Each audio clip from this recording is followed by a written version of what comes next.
I stepped out of my apartment building with my travel mug in one hand and my purse slung over my shoulder, expecting nothing more dramatic than a chilly Minnesota morning. Instead, I froze before my second step. My parking spot? My spot was empty. Not just empty. Stripped bare. The concrete still held a faint outline where my brand-new silver sedan had been sitting the night before like a ghost of its shape. My brain rejected it first. Maybe I parked somewhere else. Maybe I was distracted yesterday. Maybe I was tired. I walked the entire row, then the next, circling like someone searching for a missing child in a crowded mall. But every spot I checked only sharpened the truth cutting into my chest. My car was gone. My pulse thundered in my ears as I dug for my phone. I called my father instinctively, like a person who hasn't yet realized the fire started inside their own house. "Dad," I blurted the moment he picked up, "my car is gone. My new car, someone stole it." He laughed. Actually laughed. "Relax, Maddie. No one stole anything." "What are you talking about?" My voice cracked. "We gave your spare key to Harper. She needed a reliable car. She took it last night." I stood there with the wind slicing against my face as he said it like he'd just told me the mail arrived early. His voice was light, almost cheerful. "Family helps family," he added. "You'll manage." I couldn't breathe. What? Don't start being dramatic. It's just a car." I ended the call because if I didn't, I would have screamed loud enough for the whole complex to hear. For a long moment, I stood alone in the parking lot, feeling the cold seep through my coat. My name is Madison Clark. I'm 31 years old, and I bought that car with every saved dollar from 3 years of overtime shifts. It wasn't a luxury, it was the first thing in my life that belonged entirely to me, and my father had simply handed it away. I checked the spot again, hoping it would magically change. That's when I noticed something I'd missed before. A footprint. Not a sneaker or a cheap boot, but a heavy-soled work boot pressed deep into damp concrete dust. Someone besides Harper had been here. I squatted to get a better look, a chill running down my spine. Harper didn't know anyone who wore boots like that. At least she wasn't supposed to. My phone buzzed in my hand, 2 missed calls from her. I didn't answer. I didn't have to. I already knew what she'd say. Something careless, something entitled, something that would make me want to throw the phone into traffic. I walked back toward my building, the early morning sun barely warming anything. My thoughts raced, tumbling over memories I didn't want to revisit.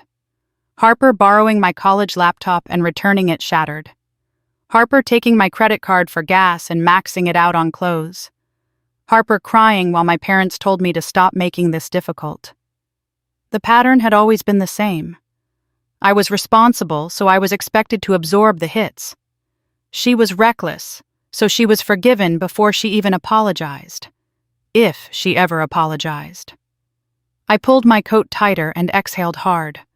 I didn't want to call the police. I didn't want to admit my own family could cross a line this big. But the footprint kept replaying in my mind.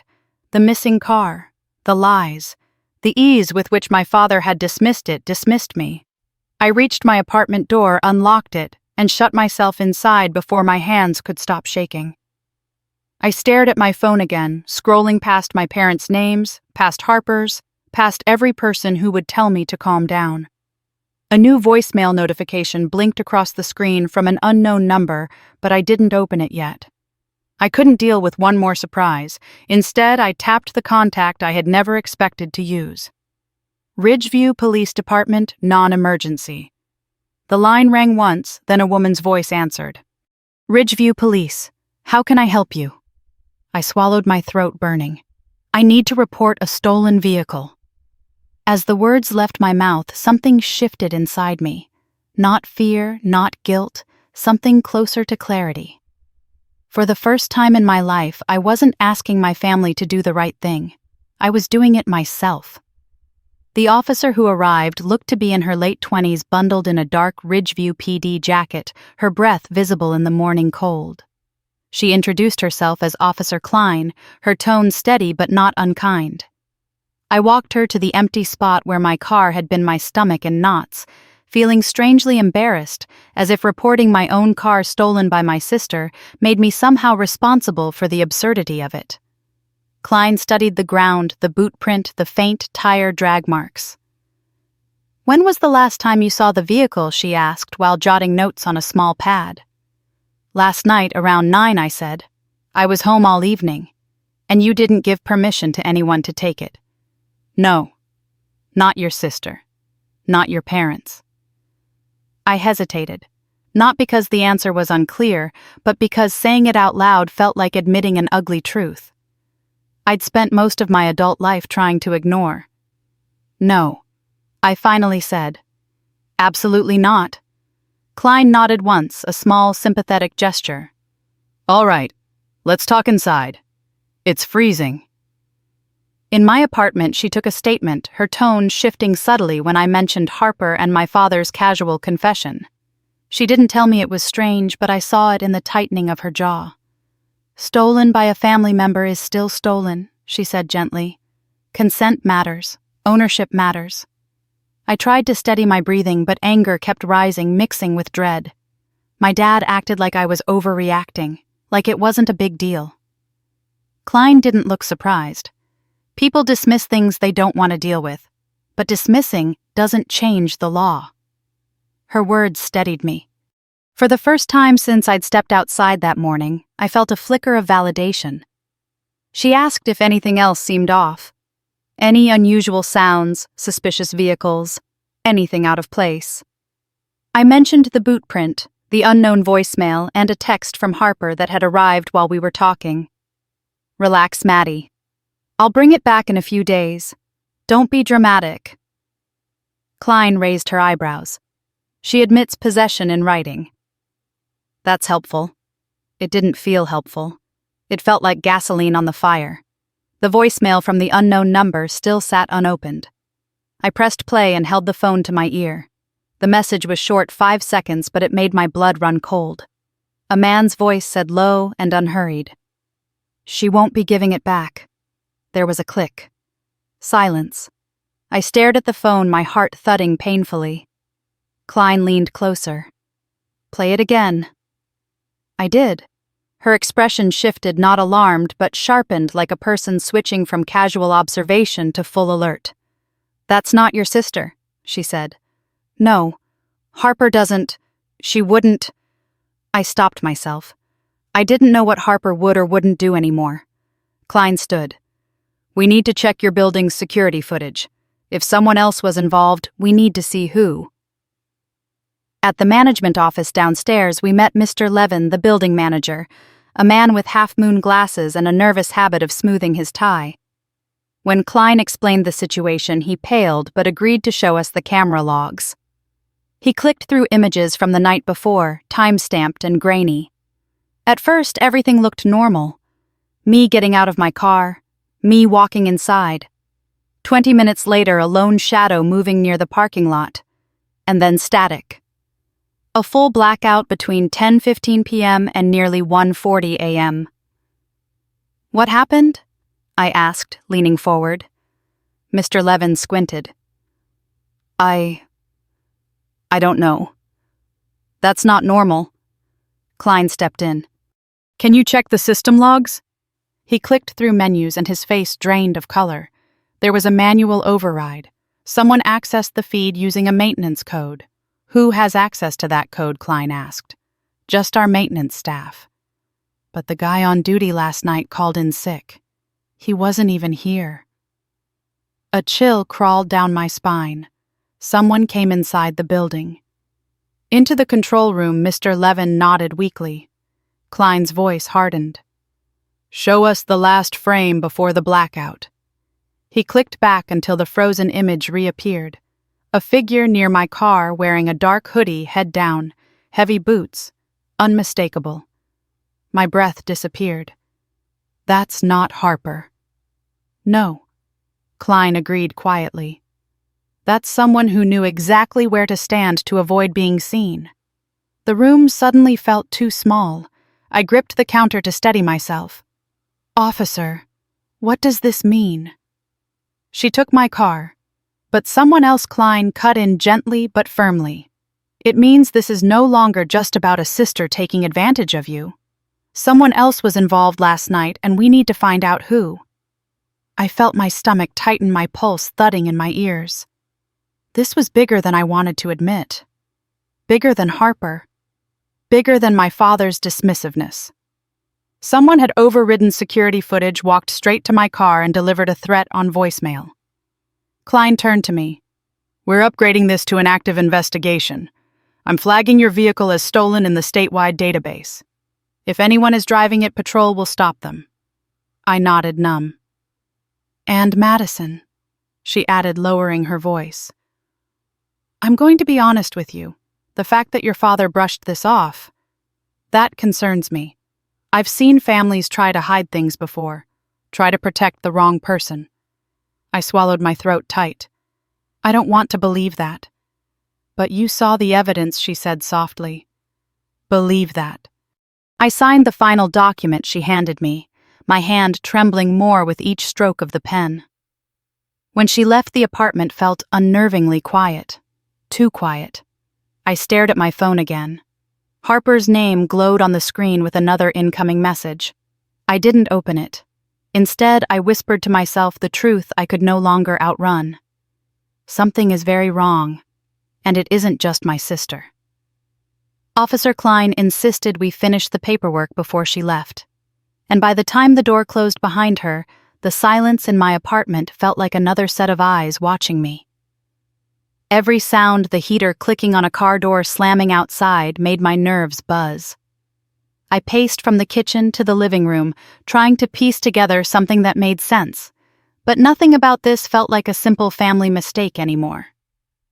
When my phone rang again, I nearly jumped. This time it was Harper. I let it go to voicemail.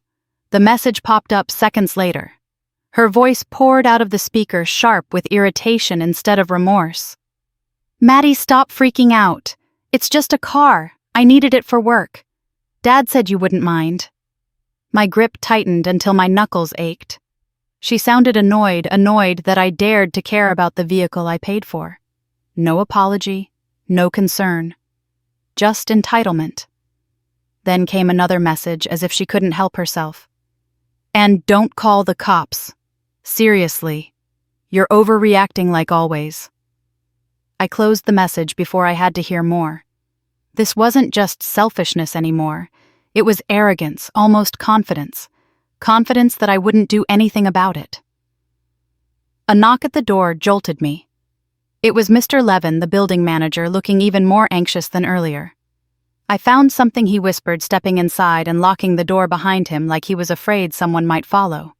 He held out a thin printed page. "The system logs. I looked again after you and the officer left." I scanned the sheet. "Productive idle motion," and then one line that made my stomach twist. "Manual override requested 2247 user ID 0021 maintenance," I asked quietly. He shook his head. Maintenance wasn't here. And that code, the only way someone could use it is if they had a physical copy. "How many copies exist?" "2, he said. "Mine, and one that went missing 2 weeks ago." My heart thudded against my ribs. "You lost it." "No," he whispered. "I think someone stole it." I stared at the paper again. "You said other tenants complained about missing footage?" He nodded. 3 different people last month. Cameras blacked out overnight, same window every time. Did you report it?" He pressed his lips together. I didn't want to cause panic. And I didn't think it was connected. But now it was all connected. The missing footage, the break-ins, the unknown man's voicemail, the heavy boot print near my empty parking spot, Harper's sudden need for my car, my father's strange calmness. I felt my chest tighten. Something threaded through all of this. Something I hadn't seen because I'd been too focused on what my sister did. "Could I see the footage again?" I asked. He hesitated. "It's not pleasant. I need to see it." He pulled up the feed on his tablet. The last clear frame before the blackout flickered on screen. The hooded figure was clearer than before, not his face, but his stance. Broad shoulders, strong build, heavy boots angled slightly inward. He moved with purpose, not curiosity. He wasn't stealing my car on impulse. He came for it. I replayed it again, and again. Mr. Levin pointed at the screen. He's standing outside the camera's peripheral range, almost like he knew exactly where to stop. That means he's been here before, I said quietly. Mr. Levin swallowed. Or he's been watching the cameras. The thought sent a cold ripple through me. My phone buzzed again. This time it was a text from my father. Call me. This has gotten out of hand. Out of hand, he'd handed my car to Harper like it was a library book. He'd dismissed my panic. And now that the police were involved, suddenly it was out of hand. I shoved the phone aside. Madison. Mr. Levin said softly, "This isn't just about a car. I knew that already." After he left, I went to the window overlooking the parking lot. People walked in and out, cars coming and going, normal life humming quietly. But normal didn't feel real anymore. Harper didn't have the ability nor the nerve to override security systems or work with unknown men leaving threatening messages. She didn't know how to hide a car or stand exactly where cameras couldn't catch her. But someone she knew might. I pulled up her social media, something I'd avoided for months. The newest post punched the air from my lungs. A picture of her smiling at a salon sink with the caption, "New job, new life, new company." And standing in the background, half cut from the frame but unmistakable, was a man with tattooed forearms and heavy black boots. The same build, the same stance. A stranger in my sister's orbit. A stranger who had taken my car. My pulse hammered so hard I felt faint. I enlarged the photo until the grainy pixels blurred together. Who was he? How did Harper know him? Why had he been near my apartment? Before I could spiral further, my phone rang again. It was Officer Klein. "We found something," she said. "A partial camera hit matching your car an hour ago. We're tracking the route. I need you to be available." "Do you think my sister is with the car?" I asked. There was a pause. "That's a possibility," she said carefully. "But based on the voicemail and the footage, I'm not convinced she was alone." I pressed a hand to my forehead. "So what does this mean?" "It means," Klein said, her tone firm but steady. "This isn't a family misunderstanding anymore. Someone else is involved, and they're not hiding it." I sank onto the edge of my bed, gripping the phone like an anchor. My sister had taken my car, but someone else had taken control. And whatever this was, it was far from over. The voicemail replayed in my mind long after the call with Officer Klein ended. That low male voice, calm, unhurried, almost amused, felt like a hand closing slowly around my throat. I kept hearing the same sentence. She won't be giving it back.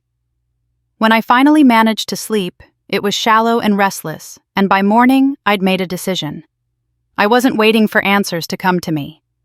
I went straight to the building management office the moment it opened. Mr. Levin jumped slightly when he saw me. "Ms. Clark, did something else happen?" "I need to see the footage again," I said. "All of it. Not just the clip from the parking lot. Everything you have." His Adam's apple bobbed. "Of course. Let me pull it up." He led me into the small back office where 2 monitors glowed under fluorescent lights. As he clicked through folders, I noticed his hand shaking slightly. It struck me that he was scared too, not of me, but of what he already suspected. "Here," he said, finally opening the system logs. The screen displayed a list of timestamps and system actions. Last night's override sat like a bruise in the middle of the page. But there was something else, a second entry 2 minutes earlier. "Unauthorized login attempt," I read aloud. From inside the building, Mr. Levin nodded. "Most break-ins involve outside hacking. This was someone physically using the keypad." Inside the control room, I murmured, "Yes." A prickling sensation crawled up my spine. Someone hadn't just tampered with the cameras. Someone had walked into the building like they belonged there or like they had a key. "Show me the footage from the minute before the blackout," I said. He nodded and navigated to the closest surviving clip. The screen flickered, then showed a grainy but visible angle of the lot. My car sat in its spot. A shape moved at the far edge of the frame just where the camera's field began to lose clarity. The hooded figure boots, heavy shoulders hunched with purpose. "Can you zoom in?" I asked. "I can try." The image grew larger, blurrier, but the boots stood out. Thick soles, reinforced toes. The same kind of boots the man in Harper's photo wore. My stomach twisted. "He's watching the car," I whispered. "No," Mr. Levin said quietly. "He's waiting for the blackout." The clip cut abruptly into static. I stared at the screen long after it stopped moving. He didn't panic. He didn't rush. He knew what was about to happen. Mr. Levin hesitated. "There's something else. I checked last month's records. 3 other tenants reported missing footage different nights, same time frame. And you didn't report it. I didn't want to make assumptions. But now," he exhaled shakily, "now it seems part of a pattern." A new and awful thought took root inside me. What if Harper wasn't just taking the car? I said slowly. What if someone told her to... Before he could respond, the office phone buzzed. Mr. Levin flinched. "Yes," he answered. He listened for a moment, frowned, then hung up. "It's Officer Klein. She's downstairs asking for you." My pulse spiked as I rushed toward the elevator. Klein was waiting by the lobby windows, scanning the parking lot like she was expecting something to jump out of the shadows.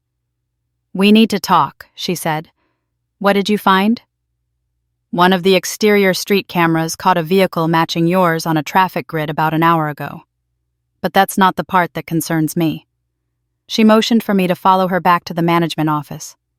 Mr. Levin replayed the same clip we'd just watched, and Klein leaned in, eyes narrowing. "See the posture," she said. "This is someone used to avoiding cameras, someone who knows the blind angles. Not your sister." I nodded silently. "Show me the logs," she added. "Mr." Levin pulled them up again. Klein scanned the entries, her entire expression shifting. "User ID 0021, she murmured. "That's a maintenance credential. It went missing," Mr. Levin said quickly.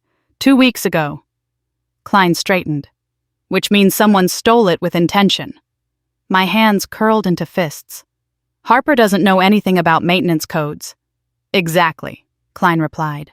"So whoever took your car needed her for the key, not the camera work." I felt my pulse throb at my temples. "Then who put the voicemail on my phone? We're working on tracing the number now. It was masked, but not fully. If the carrier cooperates, we'll have an ID soon." The office suddenly felt suffocating. What do I do now? Klein met my eyes, her voice steady. "First, you let us handle tracking the car. Second, you stay away from anyone connected to your sister until we understand what's going on." "I'm not calling her," I said bitterly. "She keeps texting." "Good. Don't answer. Whoever she's involved with may be pushing her to talk to you." I swallowed hard. "You think she's working with that man?" "I think she's in over her head," Klein said. "And I think you're the one paying the price." I leaned against the desk, breath shallow. "Why me?" "Because you're the responsible one," she said quietly. "People like that. They pick the person who has the most to lose." My chest tightened. Before I could respond, Klein's radio crackled. She listened, then turned to me. "We have a lead," she said. "A traffic camera caught your car headed toward the warehouse district." Fear and adrenaline surged together inside me. "What does that mean?" "It means," she said, "your sister may not be the only one we're dealing with." And with that, the last thread connecting this to a family mistake snapped. I didn't wait for Officer Klein to tell me what to do next. As soon as she left, I grabbed my coat and ordered a rideshare to Luna and KO. The salon Harper had posted about the night before. If she was truly involved with the man in the photo, if she had dragged me into something bigger than a stolen car, then I needed to see her face when I asked. The rideshare dropped me off in front of a long strip of half-renovated buildings where the salon sat wedged between a vape shop and a shuttered cafe. The windows were plastered with handwritten hiring signs and mismatched posters. Inside, the place buzzed with blow-dryers overlapping chatter and the smell of bleach. Nothing about the place looked stable. A few stylists glanced up as I walked in. Their whispers died instantly. "You're Harper's sister, right?" one of them said, her voice cautious. I nodded. She exchanged a look with another stylist, one of recognition, but also warning. "She's in the back." Before I could respond, another girl, dark hair, tired eyes, approached me quietly. "I'm Lena," she said. "Harper's mentioned you." There was something in her tone that made me tense. "What exactly did she say?" "That you might show up angry," Lena admitted. "And that you'd make a scene." I forced my jaw to unclench. "I'm not here to make a scene. I'm here to get my car back." She hesitated, then lowered her voice. "Look, Harper's been hanging around people lately who aren't good for her. Or you." Before I could ask what that meant, the back door swung open. Harper walked out, flipping her hair like she was stepping into a photo shoot. When she saw me, her smile faltered. "Oh God," she groaned. "Seriously, you're tracking me to work now?" "You stole my car," I said, keeping my voice even. "You took it in the middle of the night without asking, and whoever you're mixed up with left a threatening voicemail." Harper rolled her eyes. "Drama. Always drama with you."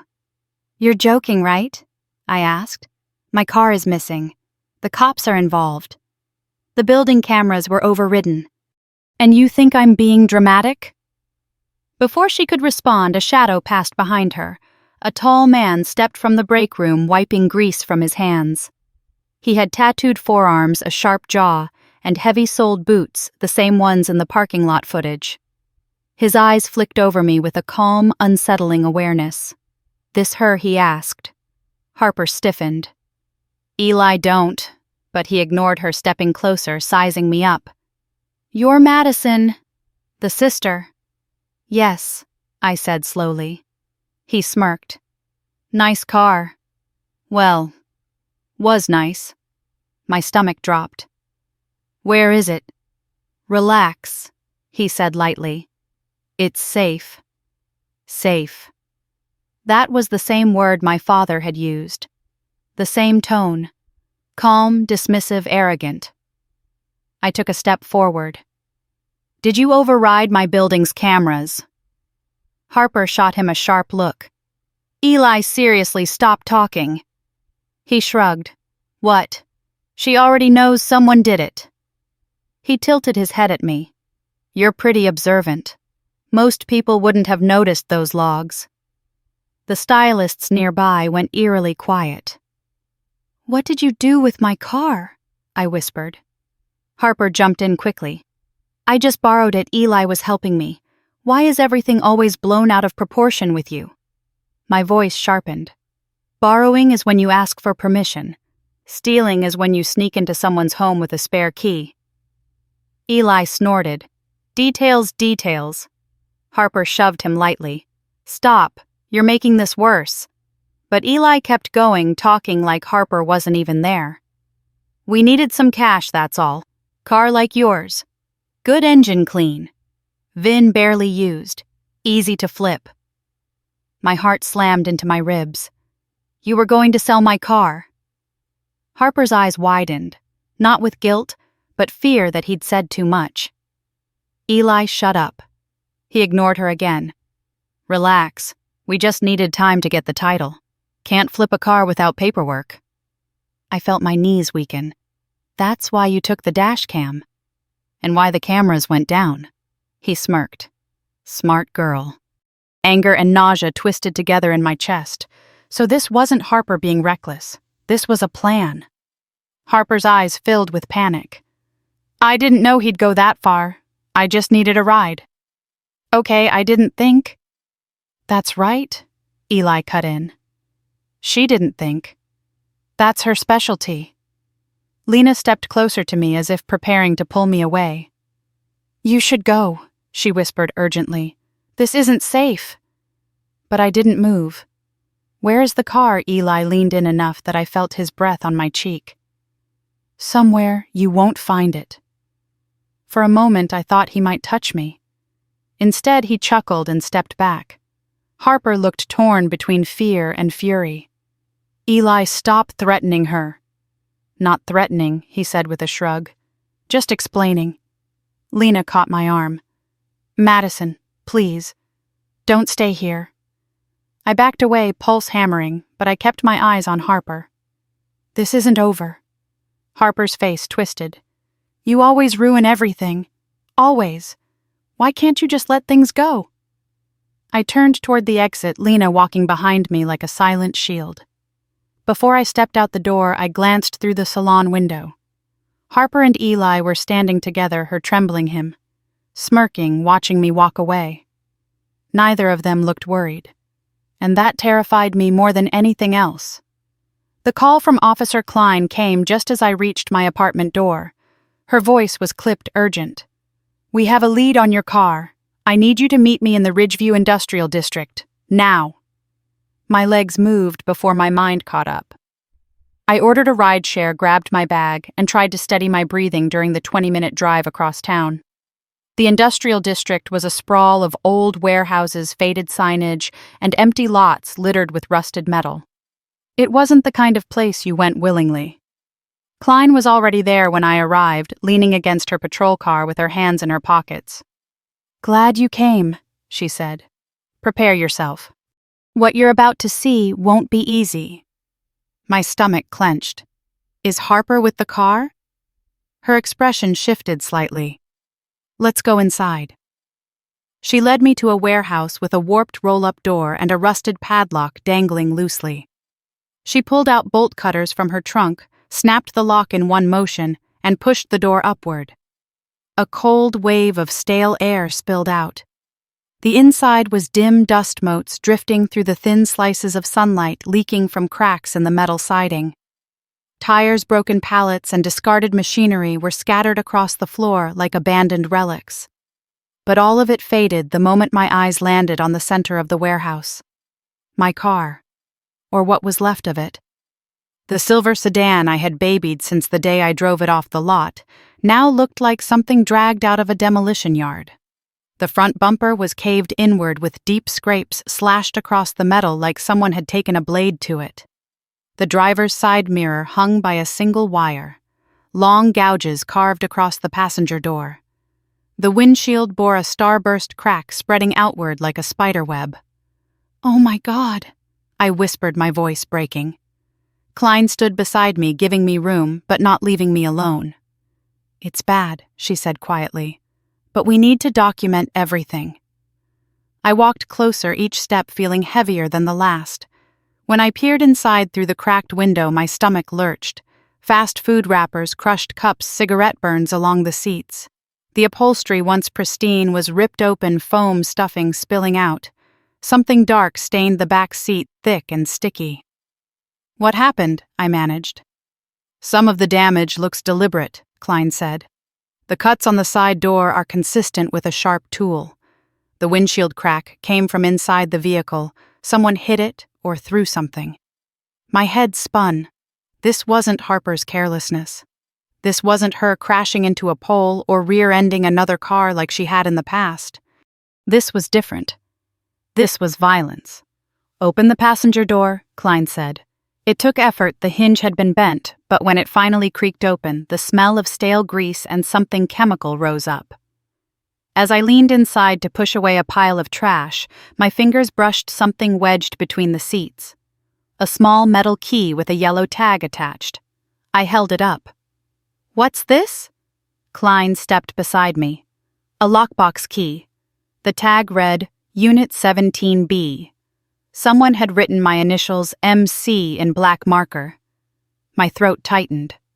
"This isn't mine." "I know," she said. "And it wasn't in the car when you bought it, I assume." "No." Klein took the key, carefully placing it in an evidence bag. "This may be important. I circled to the glove box area, or what was left of it. The cover had been torn off. Inside, a piece of paper was taped to the frame. I peeled it away. It was a pawn shop receipt time-stamped 2:11 a.m., the night my car was stolen. The listed item, electronic device. The dash cam, I said. He sold my dash cam. Not just yours, Klein murmured. Look at the name. Printed at the top in shaky handwriting, Ray Torres. The warehouse seemed to tilt the air suddenly too thin. That name again. He'd been the shadow behind every clue so far, every missing camera feed, every sign of tampering. And now he'd left a receipt behind like a calling card. Klein walked around the back of the car and pointed at the cracked rear window. This hit came from inside too. Something heavy was thrown.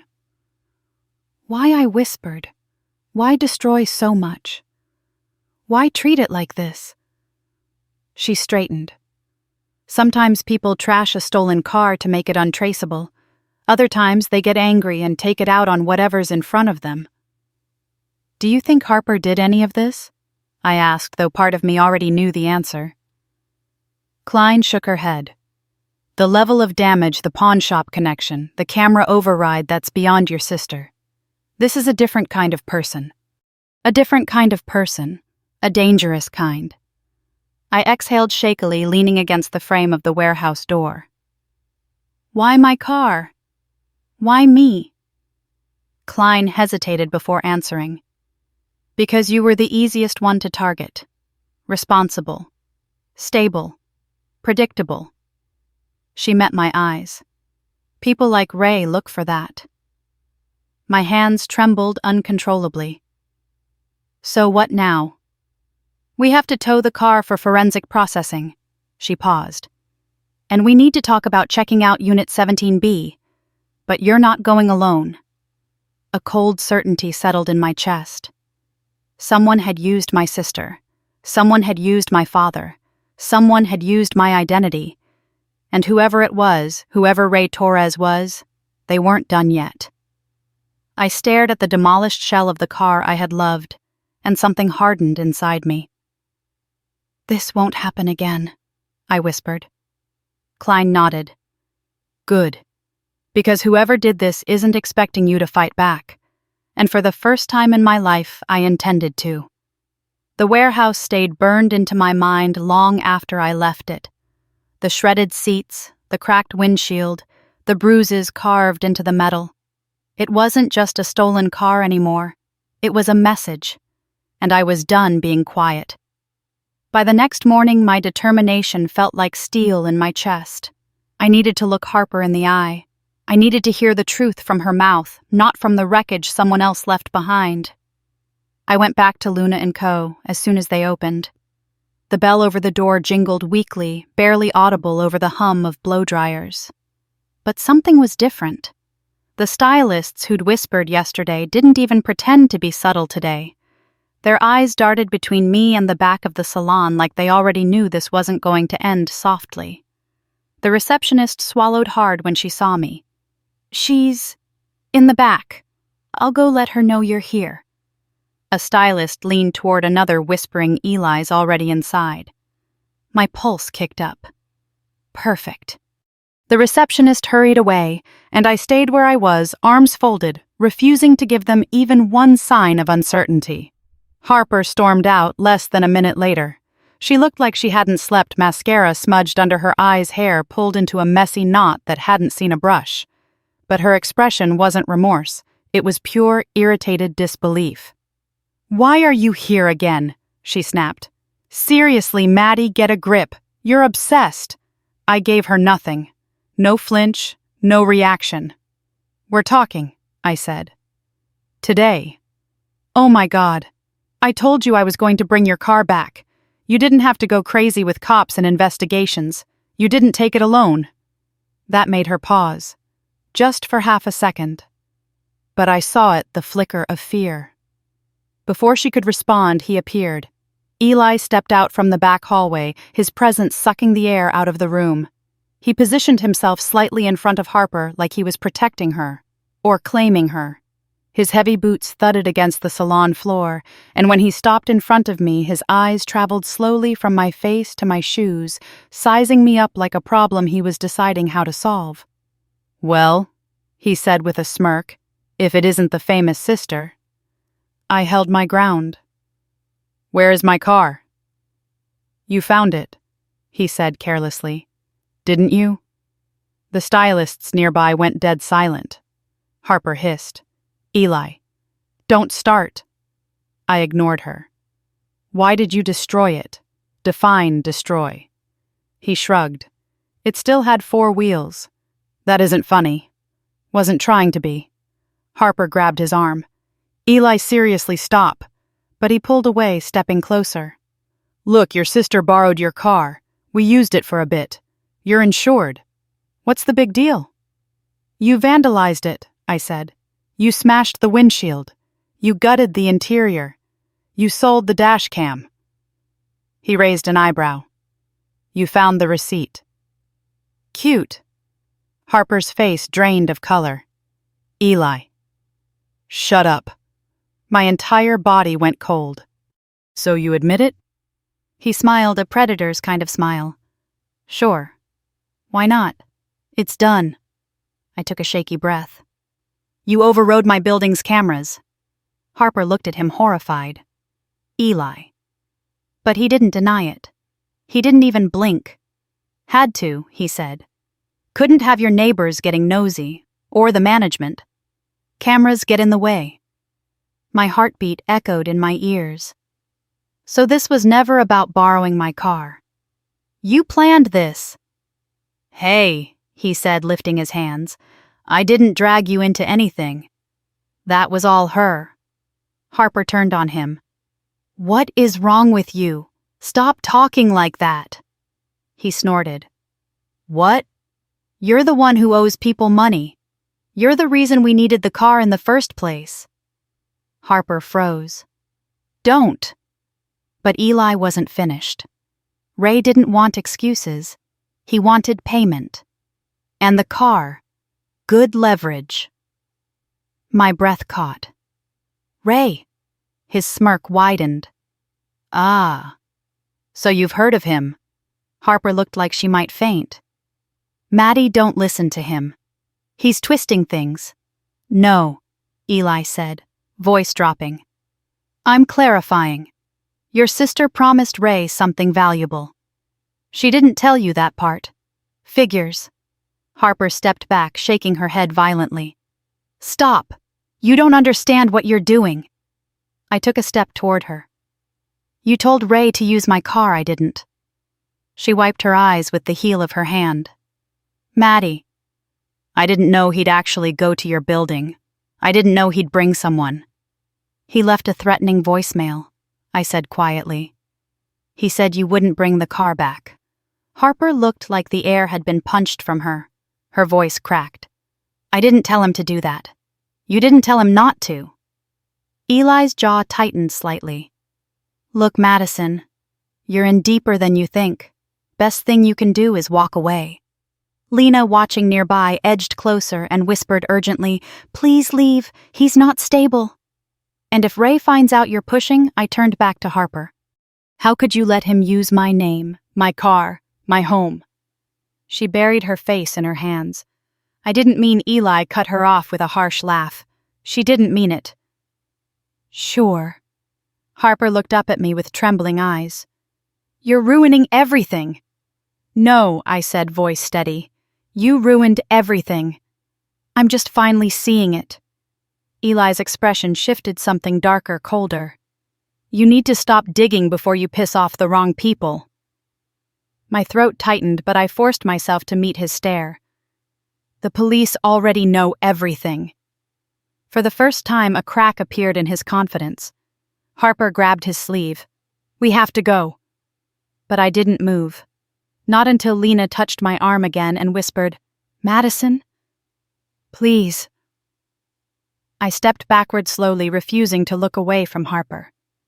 "It's over." By the time I reached the door, I could hear Harper and Eli arguing behind me. Her voice frantic, his voice low and dangerously calm.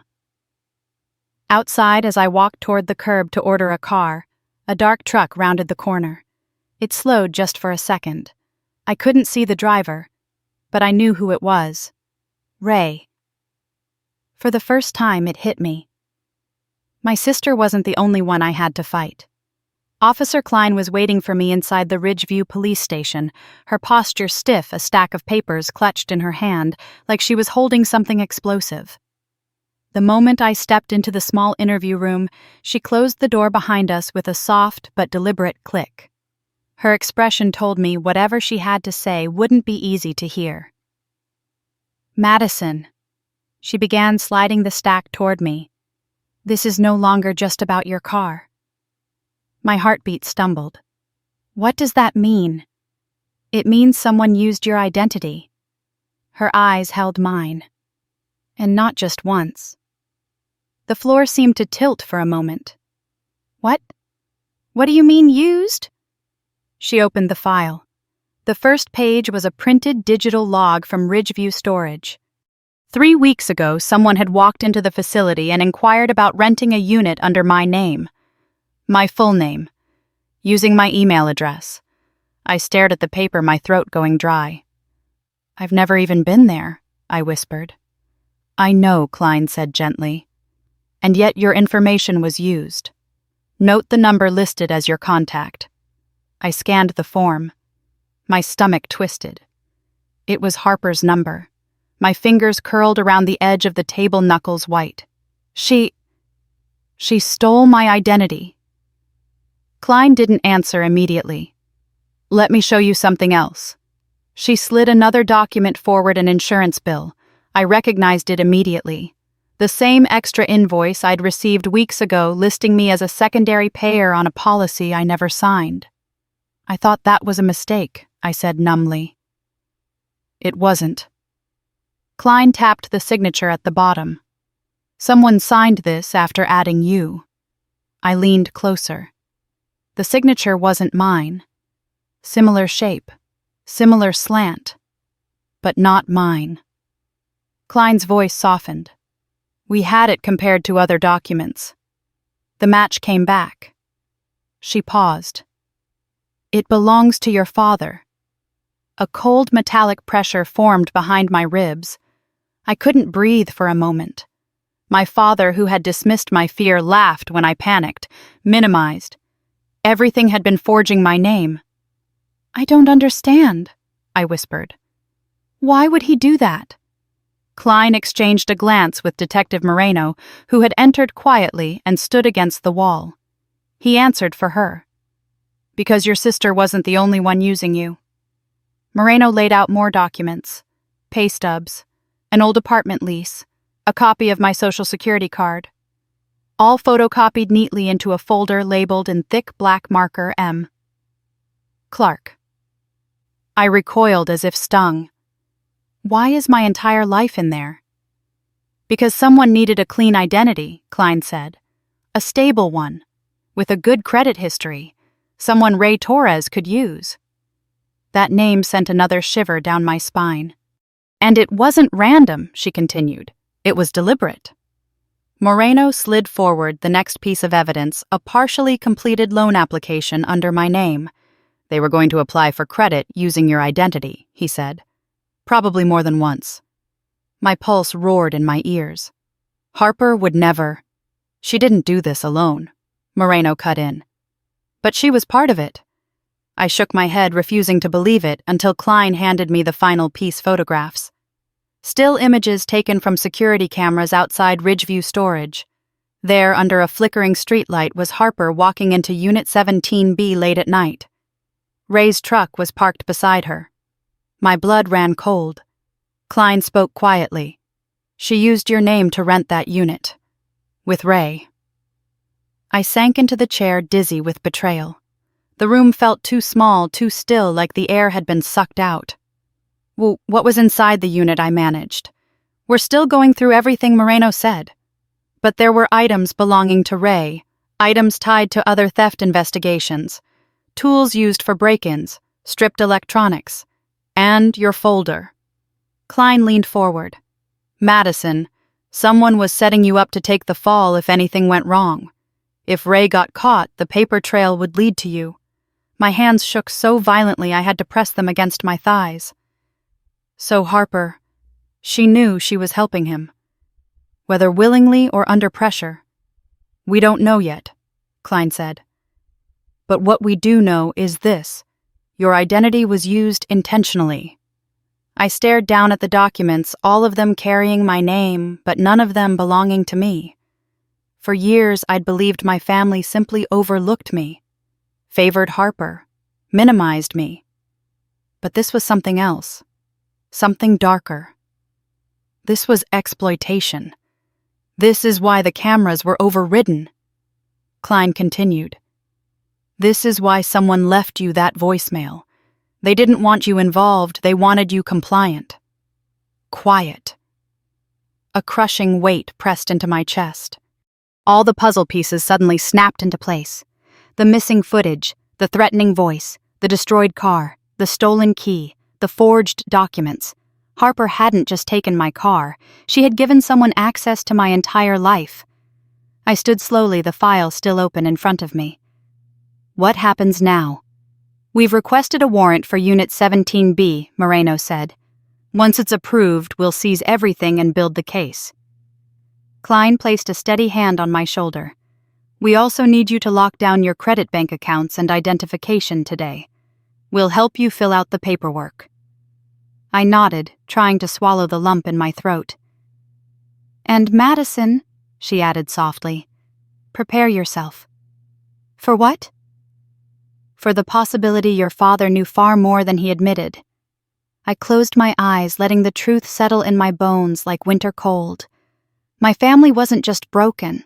They were dangerous, and they had used me as currency. When I opened my eyes again, something inside me had hardened. I wasn't the quiet daughter anymore. I wasn't the dependable one. I wasn't the safety net. I was the last person they should have underestimated. And this time, I wasn't standing down. My phone buzzed nonstop the moment I left the precinct. Calls from my mother, missed calls from my father, texts from Harper that piled up like debris. I ignored all of them. The truth inside those files still clung to my skin like dust.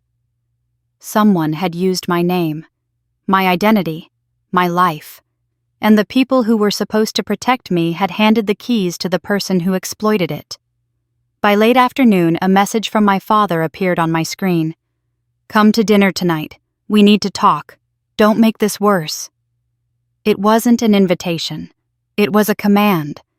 Something in me resisted it, but something else, some old instinct shaped by years of keeping the peace, told me I had to go. As I pulled into the driveway of my parents' house, the sky was a bruised purple. Their porch light glowed like a lighthouse for the lost, but all I felt was dread. The house looked unchanged, but I wasn't the same person who used to walk through that front door. My mother opened it before I could knock. Her face was drawn tight, her eyes rimmed red in a way that looked theatrical, exaggerated. "Madison's sweetheart," she murmured, reaching out like she wanted to wrap me in a hug. "You look so pale. You must be exhausted." I stepped past her without responding. My father sat rigid on the couch, arms folded, jaw clenched like stone. Harper was curled at one end of the sofa, knees pulled to her chest, eyes red but dry. She glanced at me like I was the storm she'd been warned about. No one spoke. I stood. "Say whatever you called me here for." My father exhaled sharply. "You've blown this completely out of proportion." I stared at him. "Identity theft, fraud. Criminal involvement. You think that's out of proportion?" "We're trying to solve this quietly," he snapped. "You didn't need to bring in the police." My laugh was sharp and humorless. "Oh, I didn't." Maybe because someone used my name to rent a storage unit filled with stolen goods. My mother stepped forward like she could talk me down with softness. "Harper is in trouble, Madison. She's been going through things you don't understand. She made mistakes. She helped a criminal," I said bluntly. "She was manipulated," my mother cried. "By who I shot back? Eli Ray." or by the man sitting right there pretending he didn't sign my name on insurance documents. My father's head snapped toward me. "Watch your tone." "No," I said. "I won't." Harper flinched, her voice tiny. "Maddie, I didn't mean for any of it to go this far. You used my identity." I said each word steady. "You lied about me. You put my home, my safety, my future at risk, and you didn't stop." "I was scared," Harper whispered. "Ray said if I didn't pay him back, he'd come after me." "Dad said you'd help if you just understood." I blinked. "Dad said what?" My father stood abruptly. "Enough. Harper has been struggling. You've always had everything together. You were supposed to help. That's what family does." Something sharp twisted in me. Family doesn't use me as collateral. His face contorted. "If you'd just stayed quiet, none of this would be happening." That one sentence snapped something deep in my chest. My mother stepped toward me again, voice shaking. "We made a deal. Ray promised if we cooperated, he'd leave Harper alone. We were doing what we had to." I stared at her, stunned. "A deal with a criminal. And you offered up my identity." Harper wiped at her face. "I didn't want you to get hurt. I thought Ray would just use the car, then give it back and everything would be fine." "He sent me a threatening voicemail," I said. "He talked about me like I was next." My mother's voice trembled. "You're blowing this out of proportion," I snapped. "I dare you." No one spoke. From the hallway, a soft voice broke the silence. "Madison." I turned. My grandmother stood there, leaning lightly on her cane, her expression heavy with worry. "I didn't know she was here," my mother muttered. Grandma moved toward me with slow, deliberate steps. "Come sit with me, darling." I followed her into the dining room, away from the others. Her hands trembled slightly as she reached into her cardigan pocket and pulled out a folded slip of paper. "You don't know everything," she whispered. My breath caught. "What do you mean?" She hesitated, then said, "Your father owes Ray more than money. Years ago, before you were out of college, he borrowed from the wrong people to save one of his business ventures. He's been trying to pay it back ever since." The world seemed to tilt. Why didn't he tell me? I whispered. "Because he used Harper first. And when she fell behind, he used you." Her voice broke. "I warned him. I told him he was going too far." I felt my heartbeat hammering in my ears. He knew. He knew Ray was dangerous, and he still put my name on everything. "He thought Ray would let you go if Harper cooperated," Grandma said softly. "But he didn't understand men like Ray." I swallowed hard, fighting tears that felt sharp enough to cut. "You need to be careful," she whispered. "Your father made choices that have consequences." I closed my eyes, inhaling a shaky breath. "I can't save them anymore, Grandma." She squeezed my hand. "You were never meant to." When I returned to the living room, my parents looked at me expectantly, like they believed I would choose loyalty over survival. I looked at them for the last time with clarity. "I'm pressing charges," I said. "All of them." My mother let out a strangled sob. My father's face twisted in fury. "You're destroying this family," he shouted. "No," I said quietly. "You destroyed it. I'm just done pretending." I turned, walked out the front door, and didn't look back. My phone buzzed as I reached my car. A message from Officer Klein. "We secured the warrant for Unit 17B. You may want to be here for what we find." I stared at my parents' house one last time before pulling away. My family had made their choice. Now I was making mine. The Ridgeview County Courthouse buzzed with a low, anxious hum as I walked through the front doors. The building always felt cold, like it was carved from stone designed for judgment, not comfort. I held a folder to my chest, the insurance paper with my father's forged signature, the pawnshop receipt with Ray's name, the lockbox key photo Klein had asked me to print. Every piece felt heavier than the last. Officer Klein met me near the security checkpoint. "You ready?" she asked. I wasn't, but I nodded anyway. Detective Moreno joined us, his expression grim. "We'll testify to the surveillance evidence. You won't be alone in there." I followed them down the hallway, my stomach tightening with each step. When we reached courtroom 3B, I saw Harper sitting with a public defender. She looked smaller than I'd ever seen her makeup-smudged hair damp from the cold knees bouncing under the table. But when her eyes found me, something hardened in her expression. My mother rushed toward me the moment I stepped inside. "Madison," she whispered urgently, "you don't have to do this. We can still fix it." I stepped back and her face crumpled. My father stood behind her, hands shoved into his coat pockets, jaw clenched tight. He didn't look at me. He didn't have to. The tension rolling off him said everything. The bailiff called the courtroom to order. When Harper's case was called, I took my seat in the second row with Klein and Moreno on either side of me, like guardrails. The judge, an older woman with a stern, unreadable face, reviewed the file in silence before speaking. "Ms. Clark, you are charged with unauthorized use of a motor vehicle identity, misuse, property destruction, and possible conspiracy in connection with known offender Ray Torres." Harper shifted in her seat. Her attorney leaned closer, whispering something urgently. The judge continued. "We will hear from the prosecution." The prosecutor stepped forward and began presenting evidence: photos of my car in the warehouse, the surveillance logs, the pawn shop receipt. When he produced the insurance bill with my father's signature, I watched Harper's shoulders curl inward, her head dropping. My father's jaw tightened. My mother quietly cried into a tissue she kept crumpling and uncrumpling. Then the prosecutor said, "We also have reason to believe the defendant did not act alone." The judge raised an eyebrow. "Proceed." He pointed toward the gallery. "We request that Mr. Edward Clark be called to the stand." The air shifted. My father jerked his head up, shocked. "What, I'm not—" "You are part of the evidentiary chain," the prosecutor interrupted. "The court requires your testimony." The judge nodded.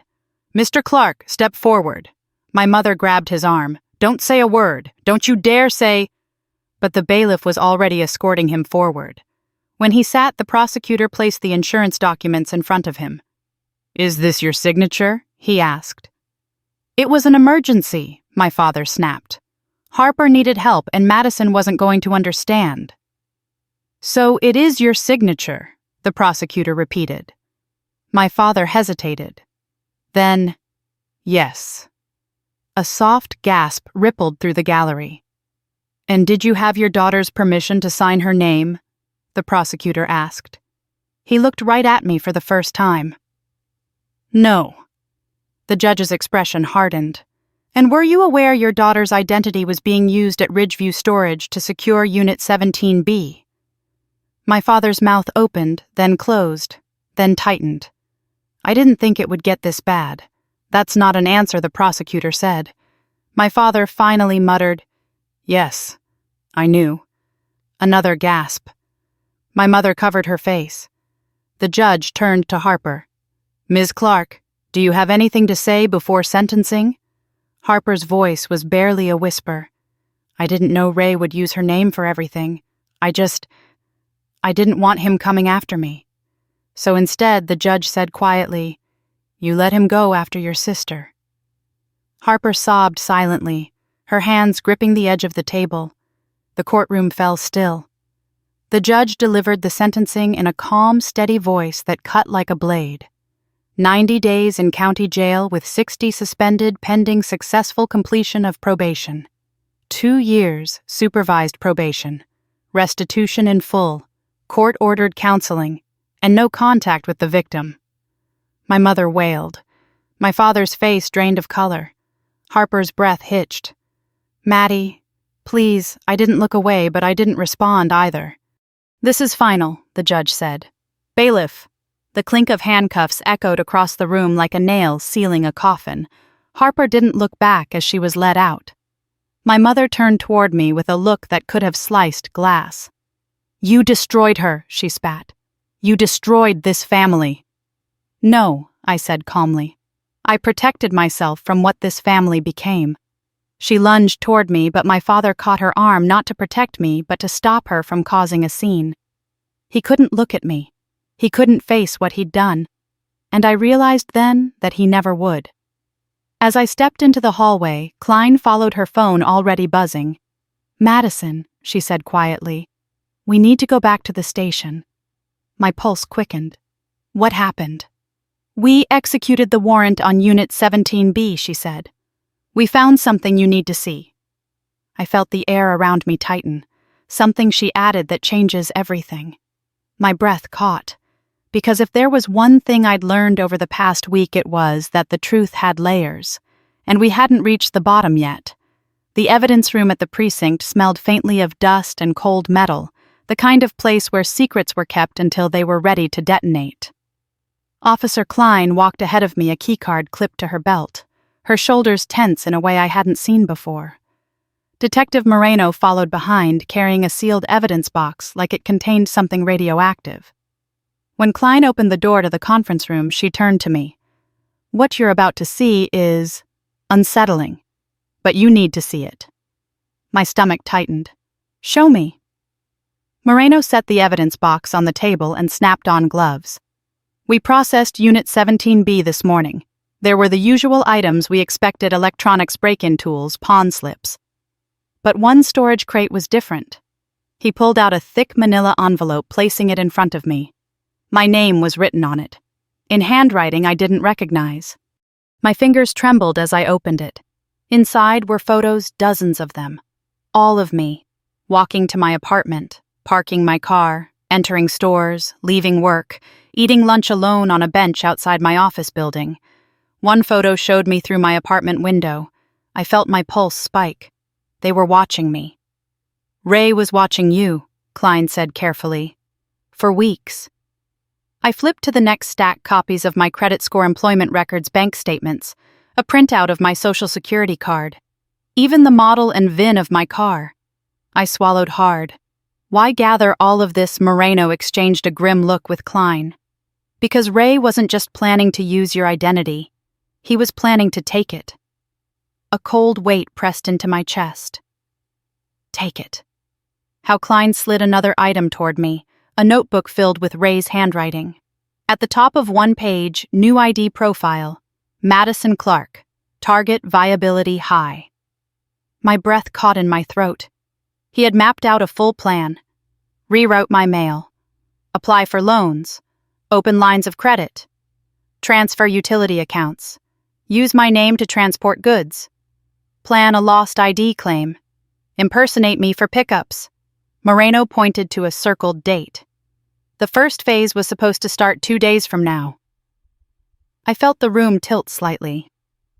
Why me? Why not someone with more money, more resources? Klein leaned forward. Because you were easy to access. Your father gave Harper your spare key. Harper gave Ray your personal info. Your family's patterns made you an ideal target. My chest tightened. So Ray didn't choose me. They delivered me to him. Neither officer contradicted me. I forced myself to continue flipping through the envelope. Something metallic slipped out and clattered onto the table, a small USB drive labeled with a piece of masking tape. MC Leverage. Moreno nodded. That's the part that concerns us most. He plugged it into a secure police laptop. Text files filled the screen. Tracking log Clark 01. Tracking log Clark 02. Recordings. Harper recordings. Clark father debt. Agreement Torres collateral Madison. Play the last one, Klein said. Moreno clicked it. Ray's voice oozed through the speakers, low, slow, confident. She doesn't know anything. She's quiet, doesn't cause trouble, never checks her credit. Perfect. If Harper doesn't pay up, we'll shift the heat. Her sister's clean. Clean is useful. Then another voice joined his. My father's. Just don't hurt her. She won't fight back if she doesn't know. She never asks questions. Ray laughed. Good. Then we're agreed. My father's reply was a whisper, tight and desperate. Yes. The room spun. The father who raised me. The man who told me I was overreacting, the man who pushed me to let everything go, had given Ray permission to use me. My voice cracked. He handed me over. Klein's face softened. We know this is painful, but you need to understand the full picture. Your father wasn't protecting you. He was protecting Harper. And himself. I couldn't breathe. The betrayal sank into my bones like poison. Moreno added quietly, "This evidence is enough to charge your father with signature forgery, conspiracy to commit identity fraud, and accessory involvement." My hands tightened into fists. "Do it." Klein hesitated. "There's more." She pulled out a final document printed on state letterhead. A warrant request, for Ray Torres, but also for Edward Clark. My father. "Ray is dangerous," Klein said, "and he's going to run. We need your cooperation to move quickly." A faint buzzing started in my ears. "What do you need from me?" "Your statement," Moreno said, "and your permission to use the digital evidence tied to your identity." I nodded. "You have it." Klein lowered her voice. "There's something else you need to know." Ray left a handwritten note in the storage unit. She slid a photo of it across the table. "If she goes to the cops, her family pays first." My stomach dropped. "He's threatening them." Moreno nodded grimly, "which means he was preparing for you to fight back." "Then we need to move before he does," I said. Klein straightened. "Exactly. We're issuing alerts to patrol units. But Madison, there's a chance Ray will come for evidence.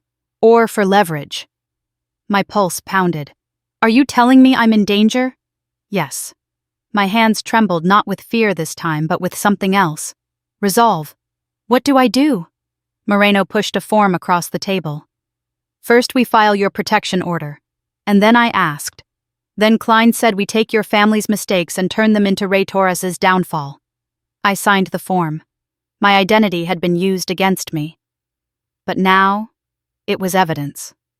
And I was done being anybody's target. When I left the precinct, the air outside felt colder, sharper. But my steps were steady. I wasn't the victim in this story anymore. I was the witness who could dismantle them all. The night Ray was finally arrested, Ridgeview felt heavier than usual, as if the whole town had been holding its breath for months. The police raid took place just past midnight, swift, coordinated, and silent enough that most residents slept through it. I, however, sat awake on my living room couch, wrapped in a blanket, every nerve wired tight as a piano string. At exactly 12:43, my phone buzzed. "Klein, he's in custody. You're safe." I didn't realize I'd been gripping the blanket so tightly until my fingers cramped. I closed my eyes as a long, shuddering breath left my chest. Safe. The word didn't feel real yet, but it was a start. Another message came seconds later. "Moreno, your father will be processed in the morning. We'll update you after the hearing." I set my phone down gently, almost reverently. Ray was dangerous, but my father had been the one who opened the door for him. Now they were both facing the consequences. The next morning I sat in the courtroom again, but this time the air felt different. My mother sat stiffly in the front row, her eyes swollen from crying. She didn't look at me. She didn't have to. I already knew what she would say, how she would blame me, how she would cling to the idea that I'd destroyed the family, instead of admitting the truth they had destroyed themselves long before I stopped trying to hold everything together. My father entered wearing handcuffs, his posture slumped. He didn't look like the man who had barked orders all my life. He looked small, tired, and guilty. When he finally lifted his eyes to mine, there was no recognition, no remorse, only the hollow expression of a man who had run out of excuses. The judge reviewed the charges: fraud, forged signature, conspiracy, aiding a known offender. Every word chipped away at the illusion of the father I once believed existed. "Mr. Clark," the judge said finally, "your choices put your daughter at significant financial and personal risk. You prioritized protecting one child while sacrificing another. That is not a misunderstanding. That is not parental instinct. That is misconduct." My father swallowed hard. "You will be held without bail pending full trial." The judge continued. "We will reconvene in 4 weeks." As the gavel struck, a strange calm spread through me. Not triumph, not joy, but something quieter. A door closing. My mother turned in her seat, her voice cracking. "Madison, please. Please don't leave. We can fix this. We can still be a family." I shook my head, not unkindly. "Mom, I tried for years. But a family that only survives if one person absorbs all the damage isn't a family. It's a wound." Her face broke, but I didn't reach out. I simply walked past her through the courtroom doors into the hallway where the air felt new. Outside, the morning light was soft and pale, the kind that hinted at spring even in the middle of winter. I stepped onto the courthouse steps and let the chill settle around me. Klein met me halfway down. "How are you holding up?" "I'm lighter," I said honestly. "Tired, but lighter." She nodded. "We'll finish processing the evidence against Ray and your father. You won't need to testify for several weeks. Until then, you should focus on rebuilding your life." For the first time in months, the idea didn't terrify me. It comforted me. When I got home, I found a letter taped to my apartment door. No return address. Inside was a check for $3,000 Harper's restitution payment. On the memo line in thin, shaky handwriting she'd written, "I'm sorry." I stared at the words for a long time, unsure if I believed them, but grateful nonetheless that she finally said them. 3 weeks later, I bought a different car, not silver this time, but a deep navy blue with heated seats and a dashboard that sparkled under the dealership lights. When I slid into the driver's seat, I breathed in the scent of clean upholstery untouched by anyone else's chaos. This was mine. Fully, completely, and entirely mine. Months passed. Spring thawed the frost from Ridgeview's streets, and for the first time in years, I felt myself thaw too. I joined a gym. I applied for a promotion at work. I met new people slowly, cautiously, but with a kind of hope I thought I'd forgotten how to feel. And one quiet evening, sitting on my balcony with a cup of tea warming my hands, I realized something profound. My revenge was never about punishment. It was about reclaiming myself from a family that used me, from fear that suffocated me, and from silence that kept me small. Taking back my identity wasn't just a legal battle. It was a rebirth. Now when I look at my life, my car, my apartment, my peace, I finally understand what strength really is. Not the ability to endure everything, but the courage to stop enduring the things that break you. If you've ever been the responsible one, the overlooked one, the one expected to carry the entire family's mistakes, trust me, you're not alone. You deserve better. You deserve boundaries. You deserve a life that belongs to you. And if you found yourself in this story even a little, I hope you'll stay a while. Comment, share your thoughts, and subscribe for more stories like this.